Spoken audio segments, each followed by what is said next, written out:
Boa noite a todos, amigos, companheiros e companheiras do canal Evangelho e Vida. É com grande satisfação que vamos neste momento realizar mais um encontro de reflexão do Mestre Jesus. Nesse instante vamos voltar os nossos pensamentos ao alto. Vamos buscar a assistência dos nossos mentores espirituais, anjos da guarda e guias protetores que nos assistem em nome de Deus, em nome do Pai, da divina providência. Que a paz de Deus esteja com todos vocês. Que assim seja. Amigos, hoje nós vamos para um capítulo muito interessante das citações evangélicas. Hoje nós vamos ver o Evangelho de Marcos, quando ele se refere ao seguir a Jesus. Então nós nos perguntamos, será difícil seguir a Jesus? E quando pensamos no sacrifício da cruz, nós vamos logo visualizando uma vida de sofrimentos, de sacrifícios, de dor, de tristeza, não é isso? E aí a gente com medo se afasta, porque a mensagem não é de tristeza. A mensagem do Evangelho é uma mensagem de alegria, é uma mensagem de felicidade, de contentamento interior. E enquanto nós não pensarmos assim e refletirmos em cima destas verdades espirituais, dessa mensagem de vida eterna que o Mestre nos trouxe, sobretudo neste momento que nós estamos aí festejando, a Páscoa, festejando a ressurreição de Jesus. Muitos se perguntam, e ele morreu mesmo? Será que ele morreu? Alguns dizem, ele morreu e ressuscitou, ele morreu e reviveu. O que importa? Ele apareceu tantas vezes, trazendo para todos aqueles que ele seguiam uma mensagem de esperança, de fé, mostrando-se inclusive de forma objetiva no corpo físico. Mas não é este o nosso momento, nem o nosso foco neste instante de alegrias. Então, o que seria seguir a Jesus? Veja bem, quando Levi foi convidado a seguir a Jesus, o Mestre chegou para Levi, que era um cobrador de impostos, e disse simplesmente, segue-me. E Levi o seguiu. De uma forma simples, clara, destemida. Olha que coisa linda. Será que nós faríamos o mesmo? Então nós nos perguntamos nesse instante, o que Jesus fazia neste momento de recrutamento e seleção desses recursos humanos que viriam acompanhá-lo e multiplicar a sua mensagem que até hoje atravessa os séculos? Será que foi um recrutamento para depois haver uma seleção? Ou foi uma seleção realizada em primeira linha? O que é que vocês acham? Eu penso que foi uma seleção anterior. Já estava selecionado. Então, Levi, que mais tarde recebeu o nome de Mateus, foi este trabalhador.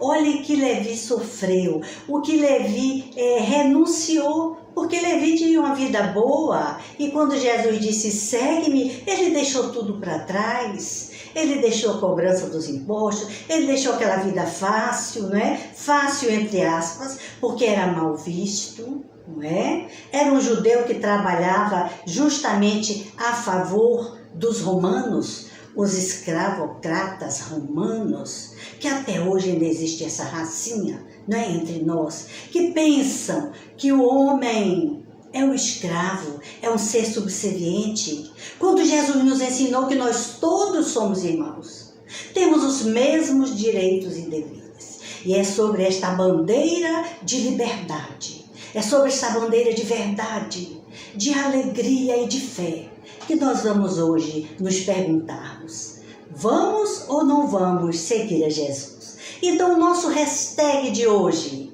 poderia ser nos tempos modernos, né? Na atualidade, o Evangelho de Marcos, simplesmente hashtag partiu seguir a Jesus. Vamos lá?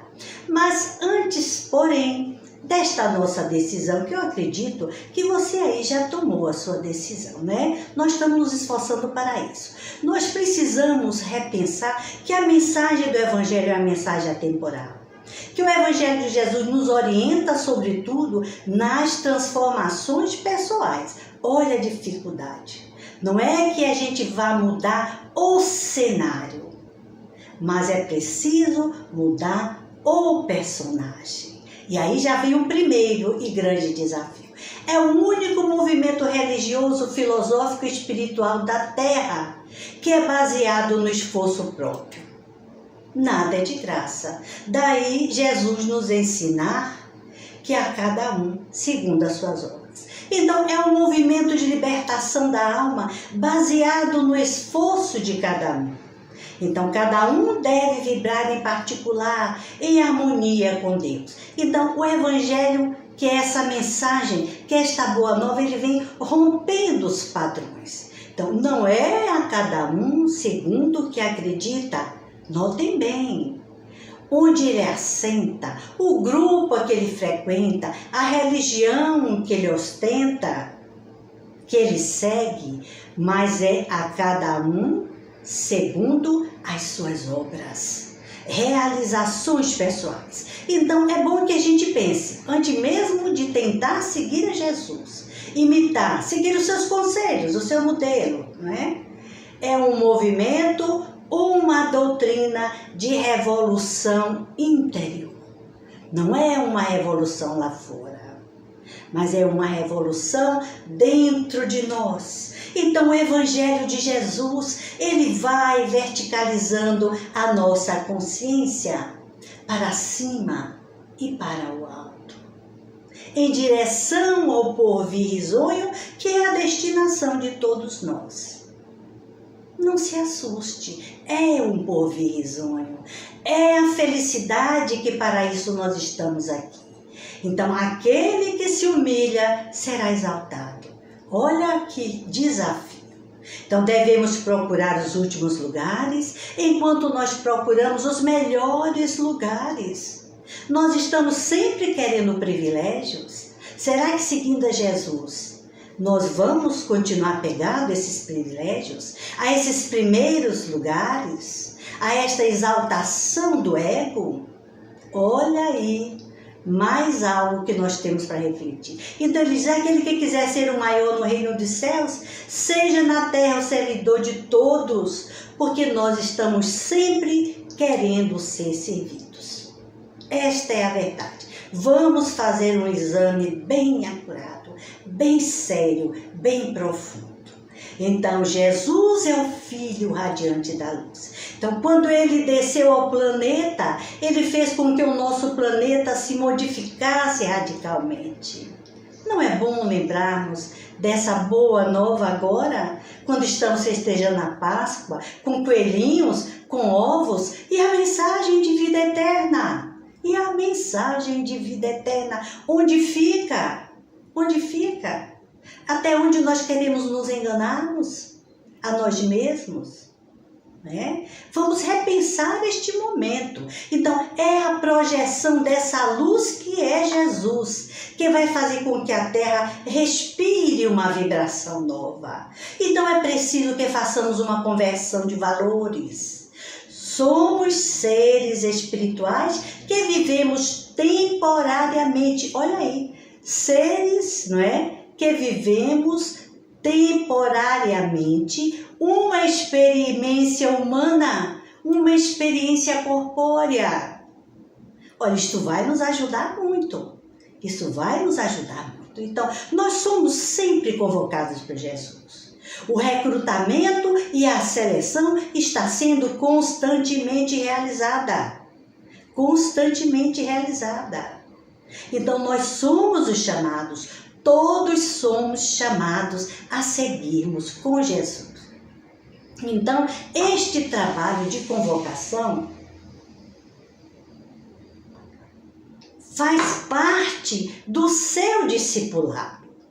Olhe bem, o seu discipulado. Então, precisamos então saber o que é que caracteriza os discípulos de Jesus nos dias atuais, né? Se eu renuncio a um convite que não seja de bom alvitre, que não seja em torno de realizar o bem, eu digo, não é por aí, não vou fazer. Então, nós já estamos seguindo a Jesus. Quando nós renunciamos à maldade, a falar da vida alheia, à maledicência, no cumprimento dos nossos deveres, estamos ou não estamos seguindo? Estamos seguindo. Então, a mensagem do Evangelho de Jesus, ela não termina no Calvário, meus amigos. Daí a importância de nós estarmos conversando no dia de hoje. Ela não termina no Calvário, na morte, no sacrifício. Ela termina com a ressurreição, que é a vida, que é a renovação. Então, a mensagem é de esperança e alegria. Quem tem a última palavra? A vida em abundância, nunca, jamais o sofrimento. Observe que o sofrimento é relativo. Então, nós não estamos aqui para sofrer. Nós estamos aqui para aprendermos a amar e realizar o amor, que é a lei divina. Vamos bater nesta tecla sempre. Se sofremos ou não com isto, é um problema nosso.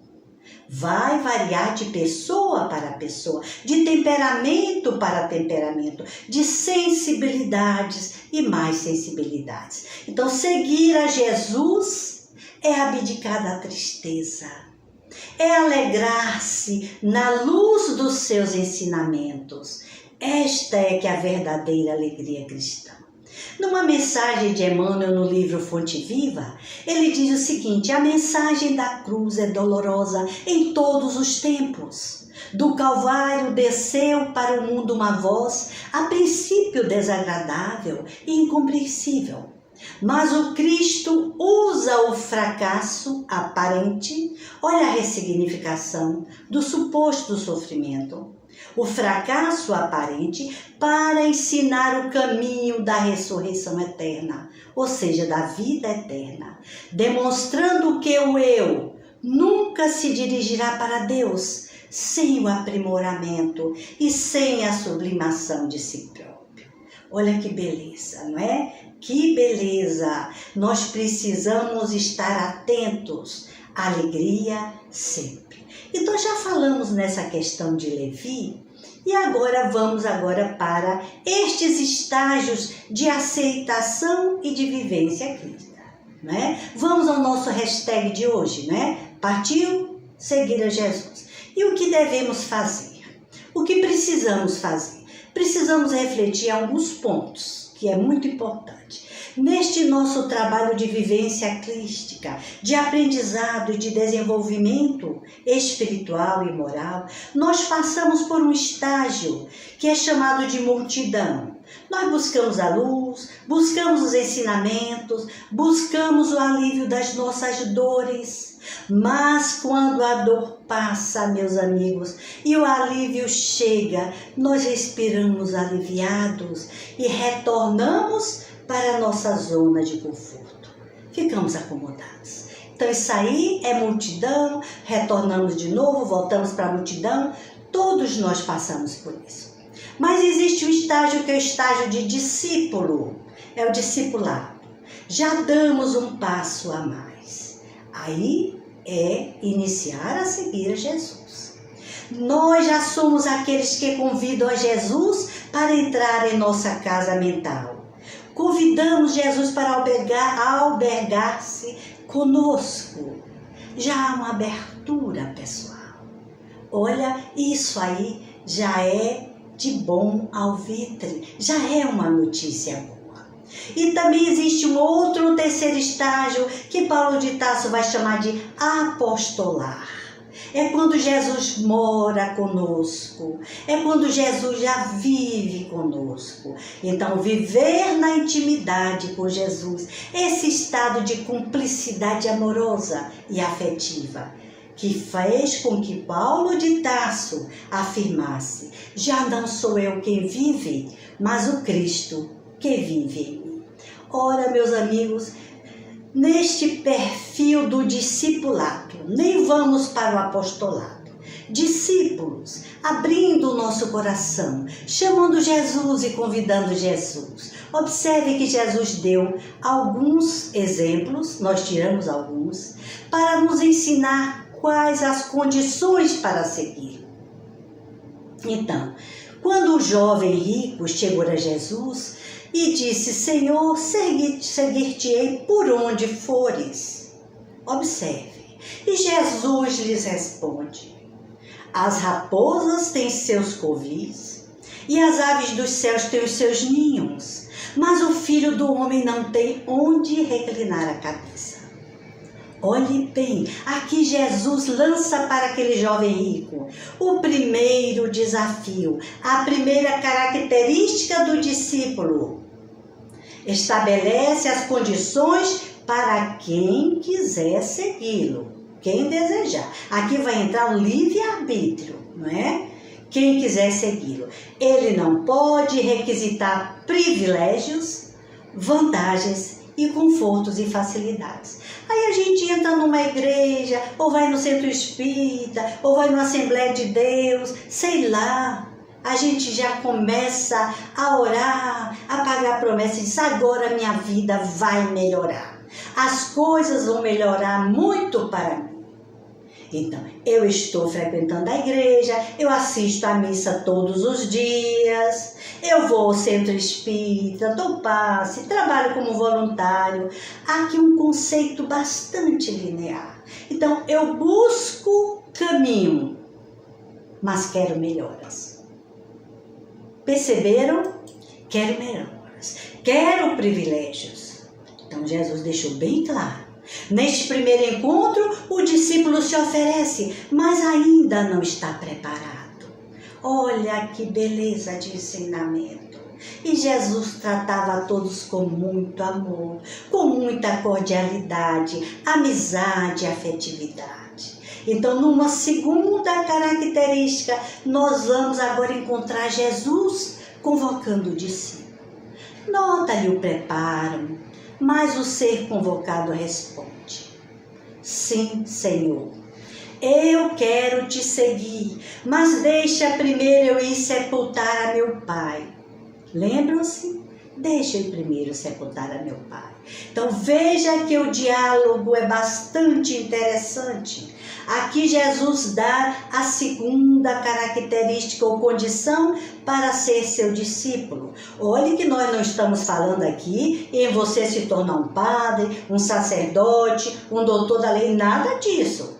Nós estamos falando em nós, pessoas comuns, tomarmos a decisão de seguir o ensinamento do Cristo. Sem vestir essas batinas, sem se vestir de outras tantas, vestimentas ortodoxas, fechadas, não é? Nada disso. Jesus não nos pede isto. Ele orienta. Tá? Então, ele quer que Jesus diz. Veja que esse diálogo, Jesus mostra bem ao discípulo que para ser discípulo, a lição indispensável do desapego. Desapegue-se do passado. Deixe aos mortos o cuidado de enterrar os seus mortos. Poxa, que coisa horrível! Então a gente não pode nem enterrar os nossos entes queridos. Mas veja bem, era costume judeu, naquela época, o filho mais velho cuidar dos pais até a sepultura. É uma convenção, gente. Então nós precisamos ver o aspecto, o contexto social e religioso, os costumes da época. Então há uma quebra de convenções. Romper com as convenções, o que pressupõe uma revolução interior. Mais adiante, temos uma terceira característica, um terceiro momento que nós selecionamos aqui. São muitos. Aquele que toma do arado e olha para trás não é digno do reino de Deus. Olha, ver características do trabalho com o arado no campo. Como é que é? O animal vai levando o arado, que é um instrumento agrícola, conduzido, por um animal que é um irracional, que não pensa. Então, quem é que vai dirigir o animal, o arado? O homem, o ser pensante, o ser espiritual. Então, o que é preciso? O projeto não se concluirá. Diz Jesus, se nós olharmos para trás, botou a mão no arado, não olhe para trás. Siga adiante, siga, avante no seu projeto de vida, na sua realização superior. Porque senão, o que é que vai acontecer? Aquele que assume a postura de um discípulo já assumiu um projeto que é seguir adiante. É ou não é? Você vai ficar para trás, vai ficar só vendo, você quer se melhorar a sua qualidade de vida. Tomar consciência de si mesmo, da sua destinação gloriosa. Então, olhar para trás significa distração, falta de cautela, falta de foco, desvio de rota com a tarefa que lhe foi confiada. Vocês conhecem algum caso de pessoas que já desviaram de rota? Sabem? Tem noção do que é desviar de uma rota traçada? Temos a percepção da gravidade dos fatos? Então, segurar firme no arado para você desenhar o plano divino de sua vida. Vamos aqui voltar a repetir, para que você possa desenhar o plano divino da sua vida. E para que ele se conclua na terra, ele conta com a agilidade de seus discípulos, com concentração e com precisão. Quem são os discípulos de Jesus? Somos todos nós. Quem são os convidados? Somos todos nós. E precisamos do quê? Direção, foco, concentração e precisão para realizar o plano divino em nossa vida. Meus amigos, isso não é pouca coisa, mas isso deve ser o momento presente, aquilo que nós devemos nos ater. O que eu preciso para ser feliz, o que eu preciso para viver melhor. Não é voltar para a zona de conforto, não é ir para a multidão, pedindo, buscando privilégios. Não podemos, pois, alterar esse plano divino. Porque se você alterar ou interromper, olha aqui a lei de ação e reação. Retornará para concluir o que não foi concluído. Quantos espíritos na área da cura vêm para realizar trabalhos na área da cura, do serviço ao próximo, das comunidades menos carentes? Porque aqueles que estão ricos não precisam de nós, não é isso? Essa é a verdade. Felizes aqueles que podem dar. E de uma hora para outra a gente enfraquece, deixa tudo, mas no momento onde você parou, a permissão divina, a providência divina vai lhe conceder a oportunidade de retornar e retomar para concluir aquilo que não foi concluído. Ora, a responsabilidade, consentimento da vontade, fé em Deus. Então, meus amigos, na noite de hoje, nós só temos que agradecer as alegrias da mensagem do Divino, da presença do Cristo em nós. E conhecendo então as propostas de Jesus e as nossas inquietações que vem buscando este ser crístico, que está dormindo dentro de cada um de nós, é que vamos entendendo que os tempos que estamos vivendo na Terra são tempos muito difíceis, porque temos que garimpar dentro de nós, não é fora de nós. Mantenha-se íntegro, seguro, sereno, confiante. Não podemos delegar para depois o nosso encontro com Jesus. Somente agora que eu fui entender. Imaginem você, este nosso encontro com Jesus não é um encontro físico, interpessoal. É um encontro de divindades, de herança divina que existe dentro de cada um de nós. E ratificar esta nossa riqueza espiritual. Então, encontrando Jesus, nós encontramos o refrigério para as nossas almas. E encontramos também a finalidade da nossa vida. Como discípulos de Jesus na atualidade, estamos a ouvir dentro de nós uma voz que roga nossa consciência, que vibra mais alto e se afine com as forças crísticas do universo. Colaborador direto da divindade. Mãos atentas e firmes no arado, no serviço com Jesus, sem cogitar privilégios.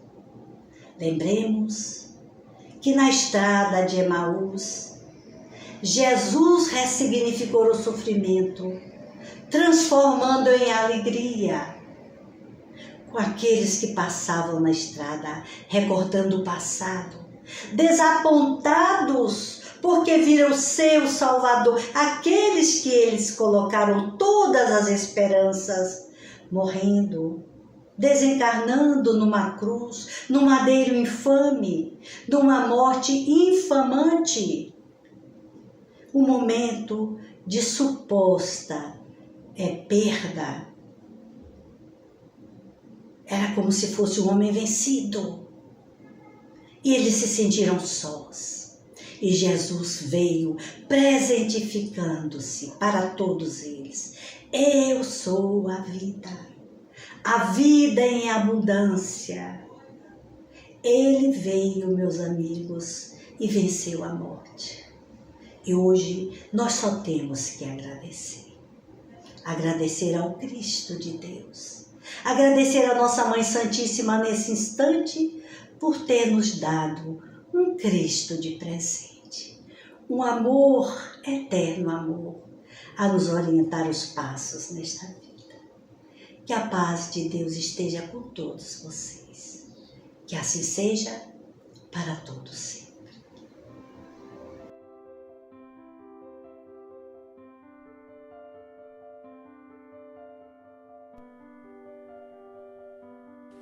Senhor Jesus, agradecendo-te o amparo de todos os dias, eis-nos aqui de coração ainda em súplica, no campo de serviço em que nos situaste. Dá-nos consciência da responsabilidade com que nos enriqueces o destino. Auxilia-nos para que o suor de cada dia nos alimente o lume da fé. Não admitas que o verme do desalento nos corroa o ideal. Ajuda-nos para que a ventania da perturbação não nos inutilize a sementeira, e ensina-nos a converter os detritos do temporal em adubo que nos favoreça a tarefa. Mestre divino, ao redor da leira que nos confiaste, voejam pássaros de rapina, tentando instilar-nos o desânimo ao coração. não longe de nós, flores envenenadas deitam um capitoso aroma, convidando-nos a repouso inútil, e aves canoras da fantasia, através de melodias fascinantes, concitam-nos a ruinosa distração. Socorre-nos a vigilância para que não venhamos a cair. Dá-nos coragem para vencer a hesitação e o erro, a sombra e a tentação que nascem de nós. Auxilia-nos a compreender os tesouros do tempo, a fim de que possamos multiplicar os créditos de conhecimento e de amor que nos emprestaste. Divino amigo, sustenta as nossas mãos no arado de nossos compromissos, na verdade e no bem, e não permitas, em tua misericórdia, que os nossos olhos se voltem para trás. Que a tua vontade, Senhor, seja a nossa vontade, agora e para sempre. Assim seja. Desejando-vos muita paz, rogamos ao nosso Pai Celestial, nos proteja, meus amigos, e nos abençoe nos deveres esposados. É a oração rogativa do vosso companheiro e servidor de sempre, Emmanuel.